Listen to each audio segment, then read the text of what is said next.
အခုဗီဒီယိုလေးကတော့ကျွန်တော်တို့ဒီကွန်ပျူတာတွေ PC တွေနဲ့ဆော်ရတဲ့ game တွေကိုကျွန်တော်တို့ Android ဖုန်းတွေမှာလည်း emulator ခံပြီးဆော်လို့ရတဲ့ဗီဒီယိုလေးကိုကျွန်တော်လုပ်ပြပါမယ်နော်ဒီကောင်က emulator နဲ့ခံပြီးဆော်ရတဲ့ဆိုတဲ့အတွက်ကြောင့်ကျွန်တော်တို့ဖုန်းတွေကတော့ highway ဖုန်းမဟုတ်ရင်တော့ mid-range ဖုန်းတော့ဖြစ်မှုလိုအပ်တယ်အဲ့လောက်မှပဲကျွန်တော်တို့ game တွေဆော်တဲ့ခါကျရင်အဘီရကောင်နဲ့မထင်မငေါ့ပဲဆော်လို့ရအောင်နော်ဖုန်းအနှိပ်ပိုင်းနေကြတော့ဒီကောင်တွေဆော်လို့ရအောင်မဟုတ်ဘူးဖုန်း heated တာတော့ဘာဖြစ်နိုင်တယ်နောက်ဒီ mid-range ဖုန်းတို့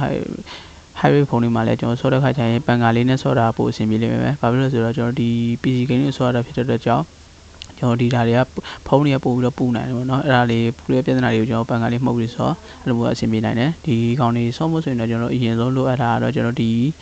game highlight ဒီ game highlight emulator game highlight emulator Andrew ဆိုတဲ့ကျွန်တော်အဲ့ version ကိုသုံးပါတော့ဒီကောင်ကကျတော့ original version နဲ့ရှိတယ် original version နဲ့ဆော်ကျင်လို့ဆိုလို့ဆော်ရရတယ်ကျွန်တော်တို့ဒီ live version ကိုသုံးတာ live version ကဘာဖြစ်လို့လဲဆိုတော့ဒီကျွန်တော်တို့ဒီ game တွေမှာကျွန်တော်တို့ဒီ live version က CPU ကိုပို့ပြီးအလုံးလုံးစီပြီးတော့ frame rate တွေပို့ပြီးတော့များရလို့ပေါ့ဗျာဒီဖုန်းအနေရွယ်နေမှာဆိုလဲ frame rate နည်းနည်းကောင်းရတယ်အဲ့လို frame rate များရတဲ့အတွက်ကြောင့်ကျွန်တော်တို့ဖုန်းတွေကတော့ပို့ပြီးတော့ပူနိုင်တယ်ဗျာကျွန်တော်အရှိမပြောခဲ့သလိုပဲ Mac ကနေနဲ့မှုတ်ဆော်တာပို့အဆင်ပြေမယ်အဲ့ကောင်တွေဆော်မဆိုရင်ကျွန်တော်ဒီ emulator လေးကိုအရင် download လိုက်ဒီမှာ download ကြတာတွေပါတယ်ဖြစ်နေပြီဆိုရင်ကျွန်တော်ဒီ VPN လေးတစ်ခုခုနဲ့ချိန်ပြီးတော့ download ပို့အဆင်ပြေမှာပေါ့နော်အဲ့ VPN လေးချိန်ပြီး download ကြတယ်ပါတယ်ဆိုရင်ကျွန်တော်ဒီမှာကျွန်တော် Wi-Fi ဆိုလဲ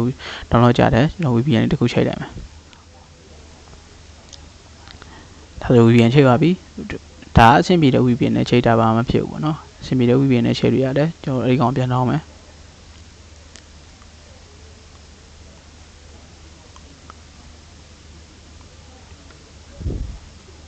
အဲ့ပြန်ကြည့်မယ်ဒါဆိုရင်ခဏဆောက်အောင်ပေါ့နော်2မိနစ်လောက်ဆောက်အောင်မယ်အဲ့ဒါကိုဒေါင်းတဲ့ခါလေးကိုခဏဆောက်ပြီးတော့ကျွန်တော်ပြီး install တင်အောင်ပေါ့နော်ဒီကောင်လေးကိုဒေါင်းတော့ခဏဆောက်လိုက်မယ်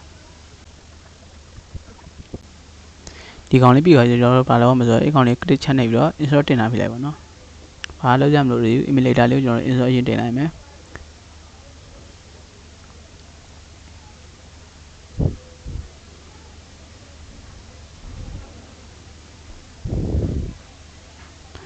insert တင်ပါပြီဆိုရင်ကျွန်တော်တို့နောက်တစ်ခုကဘာလဲဆိုတော့ကျွန်တော်ဆော့မဲ့ game ကိုတောင်းအောင်မယ်ဗျာဒီကို PC game မှာဘာ game ဆော့မဲ့အဲ့ဒီဆော့မဲ့ game ကိုတောင်းအောင်မယ်အဲ့ဒါကိုဘယ် website နဲ့ဘယ်လိုတောင်းအောင်မလဲဆိုတော့ကျွန်တော်ပြောပြပေးမယ်ကိုအဆင်ပြေတဲ့ website လည်းကျွန်တော်တောင်းလို့ရတယ်ဒါမှမဟုတ်လည်းကျွန်တော်ပြောသလိုဒီကျွန်တော်တောင်းနေကြ website နေတော့ download ဆွဲရတာကျွန်တော်အဲ့ဒီ website အဆင်ပြေလို့အဲ့ဒီ website နဲ့တောင်းတာဒါကိုတည်တဲ့အဆင်ပြေတဲ့ website နဲ့လည်းလိုက်တောင်းလို့ရတယ်ဒါတူပဲပေါ့နော် PC game တွေတောင်းတဲ့နေရာတွေကတစ်ခုနဲ့တစ်ခုတော့မတူဘူးအဲ့ဒီကိုအဆင်ပြေတဲ့စီကတောင်းလို့ရတယ်ကျွန်တော်ကတော့ဒီ Vpack game ဆိုတဲ့အဲ့ဒီ website လေးကနေတောင်းမယ်မ Vpack game လို့ရိုက်လာပြီတော့ Vpack game လို့ရိုက်လိုက်ပြီးရင်ကျွန်တော်ပြန်ပြပေးမယ် PACK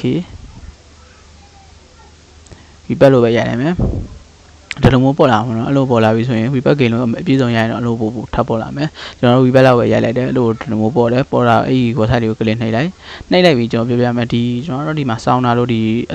game လေးကိုရှာတဲ့ခလုတ်လေးကတွေ့ရတာပေါ့နော်ဒါသာတော့မစောင်းတော့ဘူးဆိုရင်ကျွန်တော်ဘယ်လိုဖြစ်မှာဆိုတော့ဒီဓာတ်တွေကိုဒီလိုမျိုးပုံစံပေါ်နေမှာနော်ဒီလိုပုံစံပေါ်သွားပြီဆိုရင်တော့ဒီ website မှာတော့ဒီရှာ game တွေတောင်းမဲ့ရှာမဲ့ခက်လောက်ကမတွေ့ဘူးဗျာအဲ့ဒါဆိုရင်ဒီကိုစင်ဒီ game တွေတစ်ခုချင်းလိုက်ကြည့်မယ်ဆိုတော့အဆင်မပြေဘူးကိုစောချင်တဲ့ game ကိုရှာမယ်ဆိုရင်ဘယ်လိုလုပ်ရမလဲဆိုတော့ဖုံးထောင်ပြီးတော့ဆိုရင်တော့ကျွန်တော်ဒီညာဘက်တော့ asset လေးရှိတယ်ပြန်ပြပေးမယ် sorry ပြန်တော့ပြီခဏတော့အဲ့ဒီညာဘက်တော့ asset လေးရှိတယ်ပေါ့နော်အဲ့ဒီ asset လေးကိုနှိပ်ပြီးတော့ခါနေအောင်ဒီညာဘက်တော့ asset လေးကိုနှိပ်ပြီးဒီမှာ desktop site လေးရှိတယ်အဲ့ကောင်လေးအမှန်ချစ်ပြီးလိုက်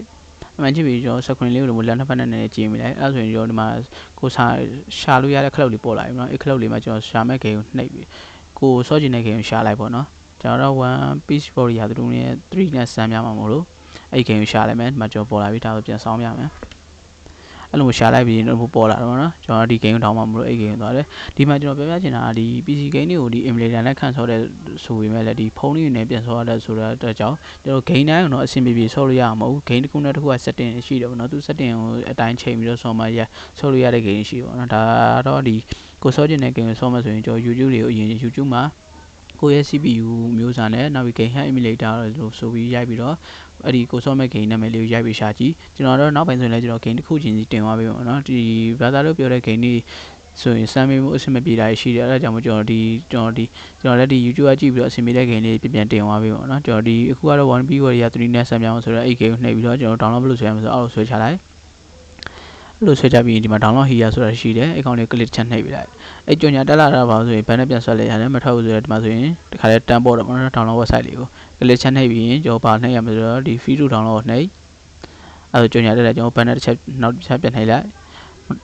ကြောင့်ညာတက်ပြီဆိုကျွန်တော်ဘန်နယ်တစ်ချက်ပြန်ထွက်လိုက်ထွက်ပြီးတော့နောက်ဒီဒေါင်းမဲဟာလေးကိုပဲနောက်ချက်ထပ်နှိပ်ပြီးလိုက်ပါနော်နှိပ်ပြီးဒီ start down တော့တွေ့ပြီအဲ့ကောင်လည်းအဲ့လိုပဲနှိပ်လိုက်အဲ့ဆိုတော့ဒီကောင်က download ရပြီပေါ့နော် download နေကျွန်တော်တော့ဒီ file ရှိပြီးသားမို့သူက download ဟာလေးထပ်ပြတာ file မရှိသေးဘူးဆိုမှဆိုရင်ကျွန်တော်တော့ဒီမှာ file ရှိပြီးသားမှာ file မရှိသေးဘူးဆိုသူကတန်တောင်းမယ်ဒီမှာလည်းခုနအတိုင်းပဲဒီ download speed တွေပဲနှေးတဲ့ခါကျတော့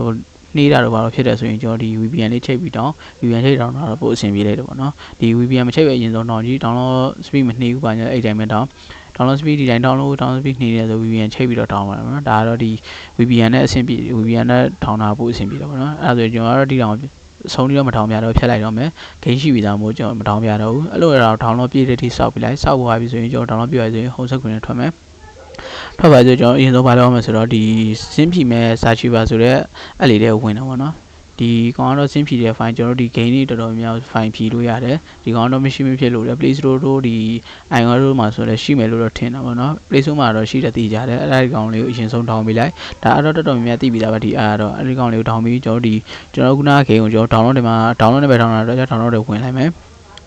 download တွေဝင်มาပြီဆိုရင်ကျွန်တော်နည်းနည်းရှာလိုက်မယ်ဒီမှာကျွန်တော် download တဲ့ game 1B Warrior 3အဲ့ကောင်လေးကိုကျွန်တော် click ချက်နှိပ်ပြီးတော့ဒီ extract here name ဆိုတဲ့ဟာနဲ့ဖြည့်ပြီးဒီ extract here နဲ့ဖြည့်ရင်ကျွန်တော် file ရှော့အောင်ကျွန်တော်တတိယကြောင်လေးနဲ့ဖြည့်တယ် name နဲ့ဘာလို့လဲဆိုတော့အဲ့ name နဲ့ဖြည့်တဲ့ခါကျရင်ကျွန်တော်ဒီသူ့ name အတိုင်းအပေါ်မှာတစ်ခုတည်း file တစ်ခု folder တစ်ခုသပေါ်နေတဲ့အတွက်ကြောင့်အဲ့ name နဲ့ဖြည့်တာပို့အဆင်ပြေတော့ဗောနော်ဒီကောင်100ပြည့်လေးစောက်ပြီးလိုက်ပါပြီးရင်အဲ့လို file ပြပြီးဆက်ဆက်ဖို့ဖြစ်သွားပြီဆိုရင်တော့ကျွန်တော်တို့ကဒီ game ကိုဒီမှာပဲထားပြီးတော့ဆော့လဲရတယ်ဒီကျွန်တော် emulator လေးဝင်ပြီးဒီ game ကိုတစ်ခါတည်းတန်းဆော့လဲရတယ်ကျွန်တော်တို့တန်းဆိုတော့ဘာဖြစ်လဲဆိုတော့ဒီ download တွေမှာပဲအခုဒီ game ဆော့တယ်နောက် game တစ်ခုထပ်ဆော့တဲ့ခါကျရင်ဒီ download မှာ file တွေအများကြီးရှုပ်နေမှာကြလို့ဒီ 1B Warrior 3လေးကိုဖိနှိပ်ပြီးတော့ကျွန်တော် cast နဲ့ပဲယူတယ် copy နဲ့ယူနေကြတော့ကျွန်တော်ခုနရခိုင်နှုန်းနဲ့အပြည့်အထိပြန်ဆောင်းနေရမှာကျွန်တော် cast နဲ့ယူပြီးတော့ဒီညာဘက်တော့အပေါင်းရှိတယ်အဲ့ဒီကောင်လေးကိုကျွန်တော်တစ်ချက်နှိပ်တယ်ပြီးတော့အပေါ်မှာ new folder လေးရှိတယ်အဲ့ကောင်လေးကိုနှိပ်ပြီးတော့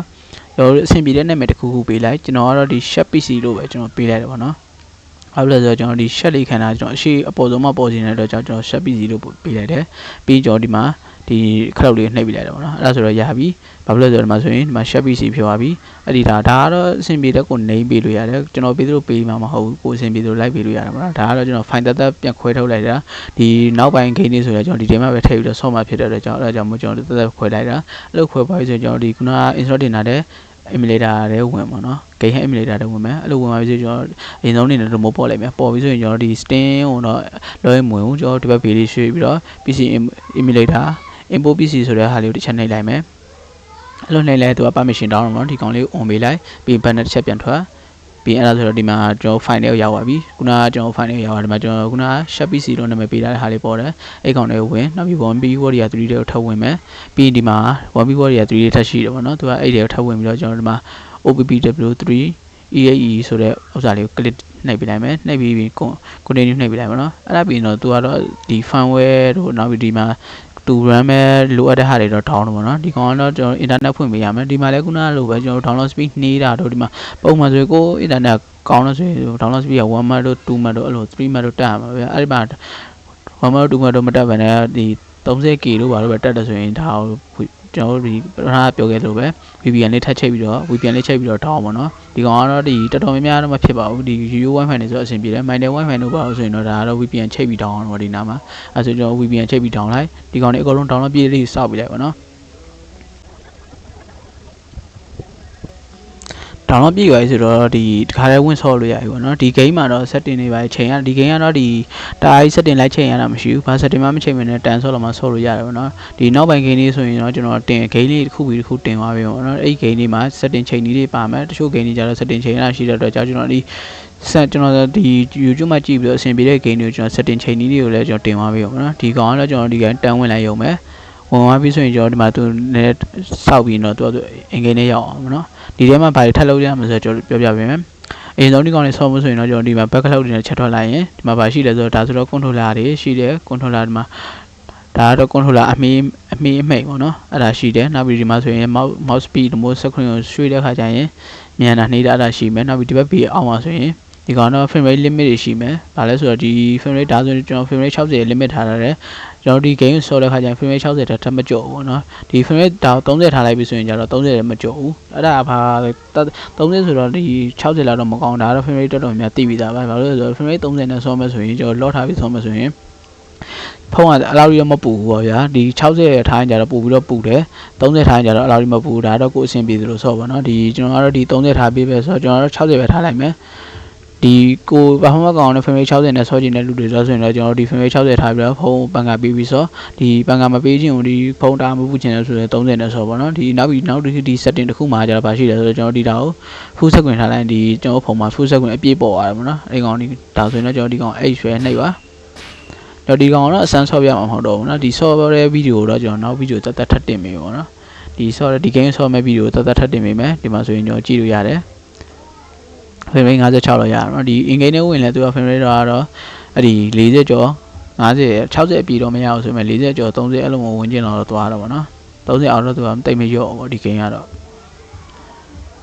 ဒါဆိုတော့ဒီ game ကဆော့လို့ရပြီဗောနော်ဒီ game တော့ကျွန်တော်ဝင်ဆော့ပြတော့မဟုတ်တော့ဘူးအတန်လေးတိုးလိုက်မယ်ဒီ game တော့ကျွန်တော်ဝင်ဆော့ပြမှာမဟုတ်တော့ဘူးဗောနော်ဒီနောက်ဗီဒီယိုလေးမှာဒီ game ဆော့တဲ့ဗီဒီယိုတက်ထပ်တင်ပေးမယ်ဒါကတော့ဆော့ပုံဆော့နီးလန်းဗောနော်တော့ဒီကောင်ဒီမှာအရေးကြီးဆုံးချက်ကဘာလဲဆိုတော့ကျွန်တော်ရှေ့မှာပြောခဲ့သလိုပဲအရင်ဆုံးကျွန်တော်ဒီ emulator ဆော့မှုကျွန်တော်ဖုန်းတွေကမမြင်တော့မမေးဖုန်းတော့လိုမယ်ပြီးတော့ပန်ကာတစ်လုံးလိုပေါ့နော်ပန်ကာမဟုတ်ရင် fan လေးစီကိုဖုန်း fan နဲ့ဆော့ပါနော် fan နဲ့မဆော့ချင်ဘူးကတော့အဲ့လိုမျိုးဆိုရင်တော့အဆင်ပြေပြမဟုတ်ဒီကောင်တွေကကျတော့ဒီ PC game တွေဖြစ်တဲ့ကြောင့်ကျွန်တော်တို့ဖုန်းတွေကတော့ heat တော်လေးတက်မှာ emulator ခံဆော့တာအဲ့ဒါကြောင့်မို့ကျွန်တော်ဒီပန်ကာကတော့မရှိမလို့ဗာလဲပန်ကာကတော့မရှိမဖြစ်ဖြစ်ပါဘူးเนาะဒါတော့လိုအပ်တယ်ဒီ game လေးဆော့မှုဆိုရင်တော့ဒါကတော့ဒီနီလန်လေးပေါ့เนาะဒီ tutorial ကြီးတော့ကျွန်တော် browser တော့ဆော့လို့ရပါတယ်အဆင်ပြေပါတယ်ဆိုတော့ကျွန်တော်ရဲ့ YouTube channel လေးကို subscribe လုပ်ပြီးတော့ကူညီပါပေးလို့ရတာပေါ့เนาะဒီ